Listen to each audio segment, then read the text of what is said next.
સૌરાષ્ટ્રમાં આવનારા દિવસોમાં વરસાદની હવામાન વિભાગે આગાહી કરી ત્યારે સૌરાષ્ટ્રના સૌથી મોટા રાજકોટ યાર્ડના સત્તાધીશો સતર્ક થઈ ગયા છે। ખેડૂતોએ મહા મહેનત તૈયાર કરેલી જણસ પલળે નહીં તે માટે યાર્ડ સત્તાધીશોએ નિર્ણય કર્યો કે તમામ જણસોને શેડ નીચે જ ઉતારવામાં આવશે। હાલમાં ખરીફ અને શિયાળુ પાકની મોટા પ્રમાણમાં આવક થઈ રહી છે। ખેડૂતો મોટા પ્રમાણમાં મગફળી, ઘઉં, જીરું, લસણ, સોયાબીન અને તલ સહિતના પાક વેચવા આવી રહ્યા છે। ત્યારે યાર્ડ સત્તાધીશોએ વરસાદની આગાહીને લઈને નિર્ણય કર્યો કે હાલ પૂરતા ખેડૂતોને ટોકન સિસ્ટમથી બોલાવવામાં આવશે। એટલું જ નહીં, યાર્ડ સત્તાધીશોએ ખેડૂતોને અપીલ પણ કરી કે ટોકન સિસ્ટમ મુજબ જ પાક લાવવામાં આવશે।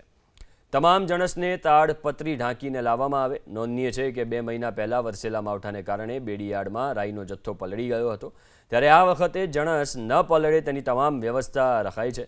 ખેડૂતોનો દાવો છે કે 25 થી 30% ઉનાળુ પાક હજુ ખેતરોમાં પડેલો છે। જો વરસાદ પડશે તો તલ, મગ અને અડદ સહિતના પાકને નુકસાન થશે। વરસાદ પડે તો ખેતીના પાક અમુક પડામાં છે પડ્યા છે એને નુકસાન થવાની બીક છે પૂરેપૂરી। પાયકા ન હોય તો તલ, મગ, અડદ આવા પાક છે અમુક ટકા એને નુકસાન થાય એવી પરિસ્થિતિ છે। પાયકાનું તો લઈ ન હોગે ને ખેડૂત બધા એમ કે ભેગું કરી લ્યો, ભેગું પણ ભેગું થાય એમ ન હોય, પાકે તો ભેગું થાય ને, એટલે ભેગું થાય ને એવી પરિસ્થિતિ હોય એટલે એમાં એને બગડવાની થોડીક ભીતિ છે। વરસાદ અનિશ્ચિતતાના કારણે હે ને પાક ઉપર આવે ને જણસી ત્યારે વરસાદ થાય છે। પડામાં જે પાક હોય એને નુકસાન થાય, ઘરે ખેડૂતની ઘરે અથવા તો યાર્ડમાં પહોંચી ગયો એને નુકસાન નથી થતું। ઢાંકીને લઈ આવવાનું રહે અને અહીંયા સાપરામાં ઉતારવાનું।